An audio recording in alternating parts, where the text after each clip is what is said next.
Greetings to you and welcome to this episode of Grace Podcast. I'm Timothy Muse. I'll be your host as we spend this time together today. Thank you for tuning in. Thank you for making this podcast a part of your journey. And thank you for being on the journey. Thank you for having the courage to ask the questions. It is so vital and powerful that you are doing this. I'm so pleased that you're investing in you. I'm so pleased and I'm honored that you've allowed me to come alongside you, even if it's just a little bit, even if it's just for a moment. And I hope that this podcast and these things offer you just a nugget, just a little bit of information, just a question, a little bit of courage. Whatever it is, I'm pleased to be here and I'm thankful for the chance to walk with you. If this podcast is helpful, please share it out there. Put it out there on your social media feeds. I post on LinkedIn, X, Instagram, and Facebook. If you follow me or the life coaching on any one of those feeds, you're going to see these episodes. Share them. Tag me in it. I'd love to see where you're listening from. I'd love to see where you're at. I'd love to see where this information is going. If you're on one of the listening platforms, Spotify, iHeartRadio, or Amazon Music, follow us, give us a rating and review. Every positive rating and review tells the platform people are listening, and you'll get a notification when a new episode comes out. And if you want to reach out to me, GraceLifeCoaching.com is the website. I'd love to hear from you. Truly, GraceLifeCoaching.com. So we entered in last time talking about the power of rest. Right? And I'm glad that you've come back. In our last episode, we challenged one of the most common beliefs in modern life, that rest is laziness. We explored how our culture often equates busyness with value and productivity with self-worth. Hopefully you've had the opportunity over the past couple of days to schedule a little bit of time to, have some intentional rest, maybe an hour that you've had some intentional rest. And perhaps maybe in doing that, you've noticed something surprising. Slowing down didn't make you less effective. It may have actually made you feel more effective and more like yourself. I want to explore why that happens. We're going to dive into the science of rest. Now, don't worry, it's not going to be a biology lecture. Instead, we're going to take what researchers have learned about the brain, the body, and human performance and translate it into everyday life. Because once you understand what rest actually does inside of you, it becomes much easier to see the necessity of rest instead of viewing it as a luxury. One of the greatest misconceptions many of us carry is the idea that we should be able to operate at full speed all day, every day. Imagine trying to drive your car across the country without ever stopping for gas. Eventually, the gas simply runs out. Your car doesn't become lazy. It's not like, oh, I'm tired today, I'm just going to stop. No, it runs out of gas. It runs out of fuel. Yet that's exactly how many people treat themselves. We expect ourselves to give 100% from the moment we wake up until the moment we fall asleep. We ignore the signs of fatigue. We skip breaks. We work through lunch. We stay up late trying to finish just one more thing. But the human body was never designed to function that way. We're part of nature, and nature teaches us this. The tides rise and fall.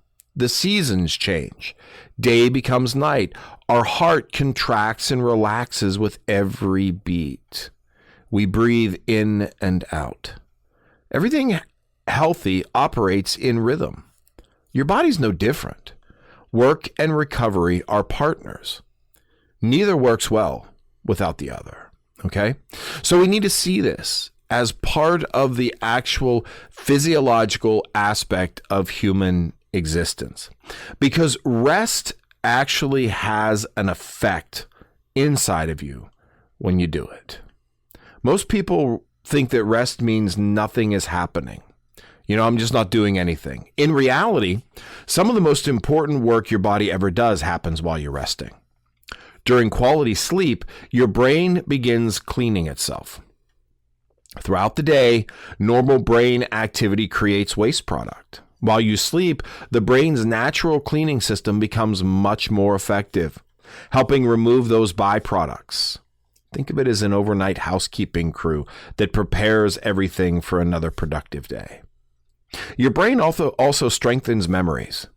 The things you've learned during the day become moved from short-term storage into long-term memory. So that's one reason why students who sleep well often perform better than students who stay up all night studying. Your brain also it cleans out all the clutter mentally and emotionally, as well as the byproducts. Your body repairs muscles. It restores energy and releases hormones involved in healing and growth. Your immune system becomes more effective. Your heart gets a chance to recover from the demands of the day. Your nervous system begins shifting out of survival mode. You see, rest isn't empty time. Rest is repair time. And it's so important that we see that as a necessary piece of our existence. Have you ever noticed that, like, after a stressful day, your shoulders are tight, your breath is shallow, and your thoughts seem to race? That's your nervous system doing exactly what it's designed to do. When your brain perceives a stress or a threat, it activates what's called the fight, flight, or freeze response, the midbrain response. Maybe you've heard about that. I've talked a lot about it. Many people talk a lot about it. Your heart rate increases, your muscles tighten, your breath becomes faster. Your attention narrows. Now, in an emergency, this response can save your life. The problem is that many of us never fully turn it off.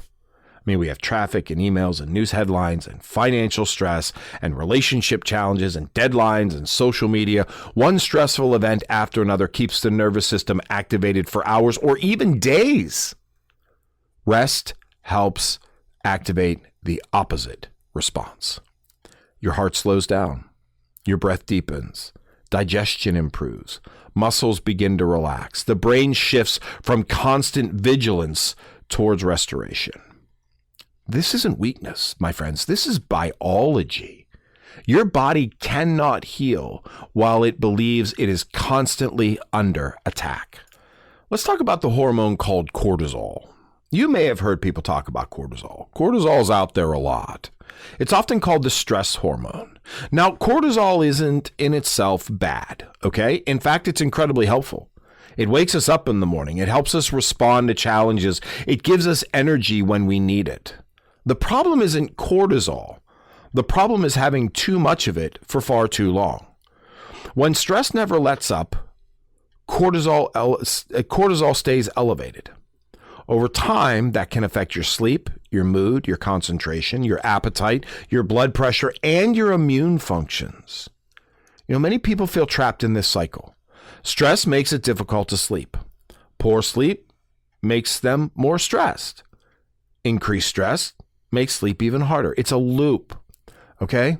Intentional rest helps to interrupt that cycle. Even short periods of slowing down, deep breathing or walking outside or quiet reflection or a brief nap can help signal your body that it is safe enough to relax. When our cortisol levels are elevated all the time, our body is in constant reactive mode. Our nervous system is in constant reactive mode. We can't live there all the time. We have to be able to relax. We have to be able to let the hormone decrease, let the natural bodily function happen. That's what happens for many people, though, is they're just at such a state of cortisol elevation that they are constantly on the edge, looking for the next emergency to come across. There's another thing that happens when we don't rest.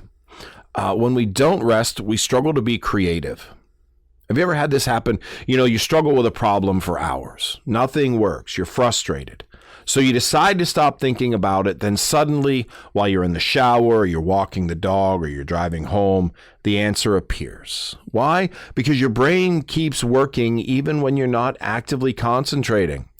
When you're constantly focused, your mind becomes stuck.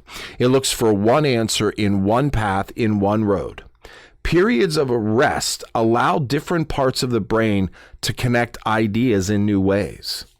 That's one reason artists and inventors and writers and musicians and entrepreneurs often describe their best ideas arriving during moments of quiet. When they're resting their brain, when they're not focusing on the problem, then different parts of the brain work together and connect. Okay? Creativity does not thrive under constant pressure. It doesn't. It thrives when there's room to breathe. If you've ever felt stuck, or if you felt stuck lately, maybe you don't need to push harder. Maybe you just need to pause longer and give your brain a moment to breathe.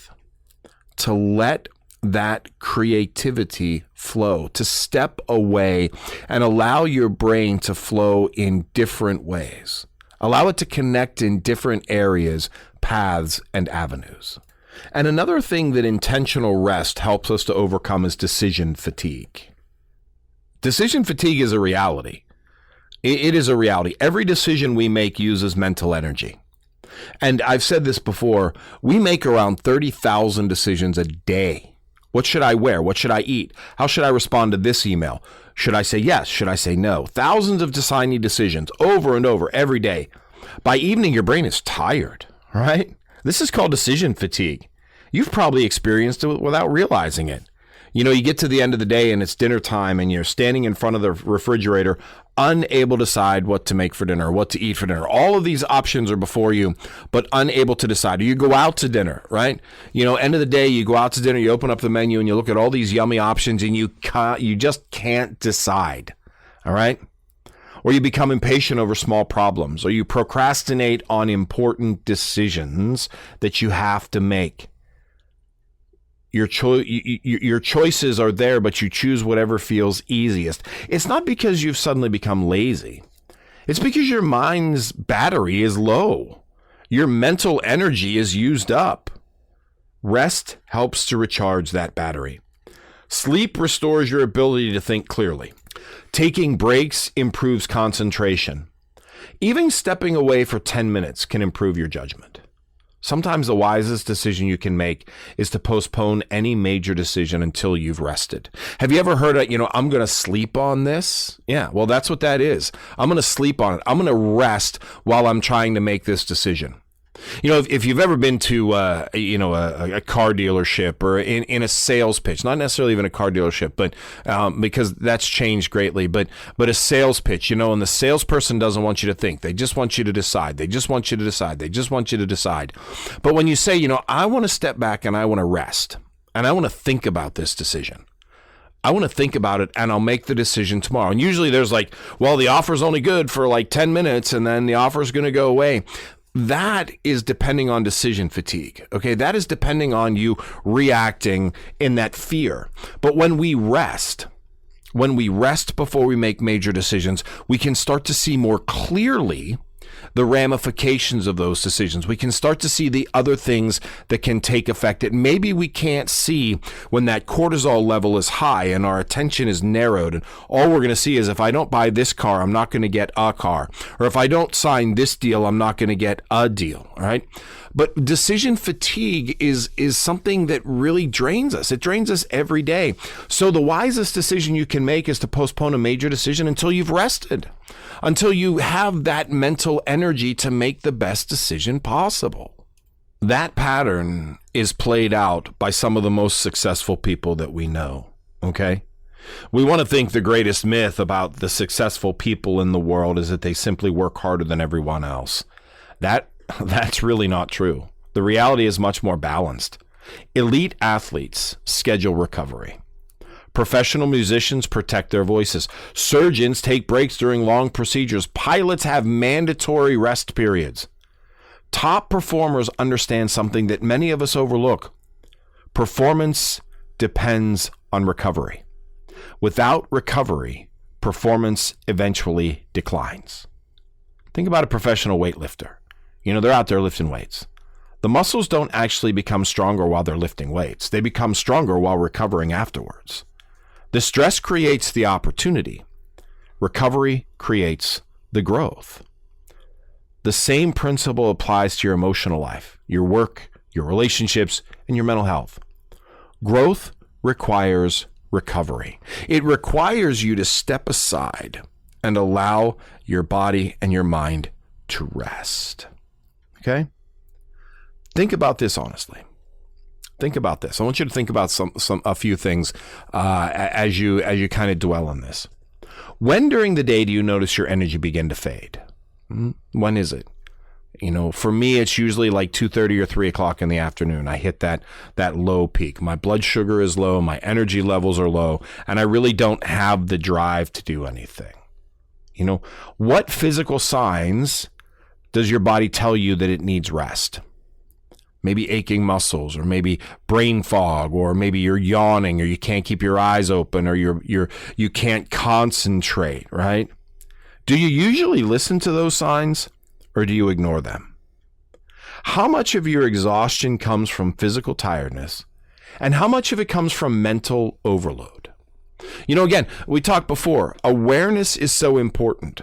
When we become aware, we can start overcoming these things. So awareness is so important. So it's really becoming aware of it. How much do you listen to these signals, and how much do you ignore them? How much of your exhaustion is actually coming from physical tiredness, and how much of it comes from mental overload? Many people don't struggle with physical tiredness. Many people struggle with mental overload, all right? And if your body could speak out loud today, if your body could step away from you as if your body's having a conversation with you. I know, kind of picture that in your head, because we're beings in our body. We never separate from our bodies. But if your body could step outside of your consciousness and have a conversation with you, what do you think it would ask for? What do you think it would ask for? Sometimes the answer isn't another cup of coffee. Sometimes it's simply permission to stop, to rest, to slow down, to dwell, or to do something fun, to do something exciting, to do something energetic. So here's what I'd like you to do. I'd like you to become an observer. I'd like you to become an observer of yourself a little bit. Again, this is where awareness comes in. When we observe ourselves, we become aware of ourselves, okay? So I'd like you to become an observer. I'd like you to just kind of take note. Like 3 times a day, morning, afternoon, and evening, just take 1 minute to check in with yourself. Ask yourself, how's my body feeling? How's my mind feeling?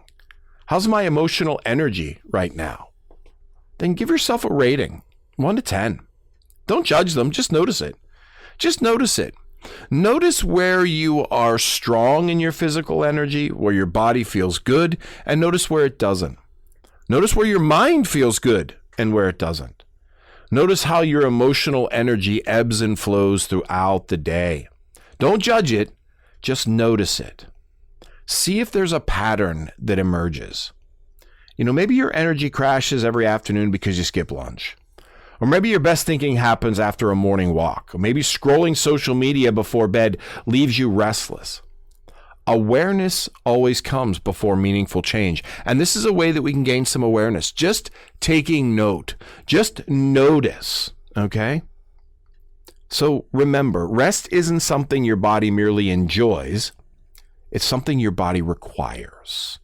While you're resting, your brain is repairing. Your nervous system is calming. Your immune system is strengthening. Your muscles are recovering. Your memories are consolidating. Your creativity is expanding. Rest is not time lost, my friends. It's the foundation that allows every other aspect of life to flourish. All right? And your body is always communicating with you. The question is not whether it's speaking. The question is whether you're listening. So listen, rest, pause, and listen. That's what I got for you for today, my friends. I hope it's helpful. If it is, please share it out there. Put it out there on your social media feeds. I post on LinkedIn, X, Instagram, and Facebook. If you're following us on one of the listening platforms, then give us a rating and review. Love to hear from you. If you want to reach out to me directly, gracelifecoaching.com is the website. I truly would love to hear from you. At Grace Life Coaching, we want you to be the best you.